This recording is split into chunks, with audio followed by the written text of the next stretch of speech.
Police সংস্কারের বিষয়ে। তো পুলিশ সংস্কারের বিষয়ে আরো কি পদক্ষেপ গ্রহণ করা উচিত বলে আপনি মনে করেন? প্রথমে আপনার যে জিনিসটা করতে হবে সেটা হলো গিয়ে যারা গুলি করেছে এবং যাদের নিয়ে অভিযোগ আছে প্রত্যেককে ওএসডি করে দিন, ওএসডি করে দিন। এবং আপনি যদি এবং এই পুলিশগুলো না ভয় পাচ্ছে না, সবথেকে বড় কথা এই গভর্নমেন্টকে তারা আসলে ভয় পায় না। আপনি যখন গভর্নমেন্ট এমন একটা জিনিস, গভর্নমেন্টকে তো বলা হয় যে হলো গিয়ে জনগণের কালেকটিভ ক্ষমতার উৎস, তার জনগণের যে সার্বভৌম ক্ষমতা সেটা আসলে একটা জায়গায় একত্রিত হয় এবং তারা আসলে সরকারটাকে গঠন করে, সরকারের আসলে লেজিটিমেট ফোর্সটা আসলে সেইখানে। এই জিনিসটাকে আসলে এই পুলিশরা মনে করতেছে না বা তারা আসলে এই জিনিসটাকে কাউন্ট করতেছে না।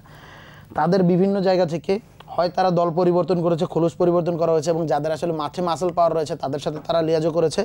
অন্যথায় তারা আবার পতিত যে ফ্যাসিবাদী স্বৈরাচার, সেই স্বৈরাচারের সাথে আসলে তাদের যেই এজেন্ডা, তারা যে ষড়যন্ত্র করছে সেই ষড়যন্ত্রের সাথে তারা লিপ্ত হয়েছে। পুলিশের যে শপথ নেওয়া হয়েছে সেখানে বাংলাদেশের আইনশৃঙ্খলা নিয়ন্ত্রণ এবং জনগণের প্রতি দায়বদ্ধতার যে শপথ, সরকার প্রতি দায়বদ্ধতার যে শপথ, সেই শপথই তারা ভঙ্গ করেছে। কারণ এটা ভেঙে গেছে।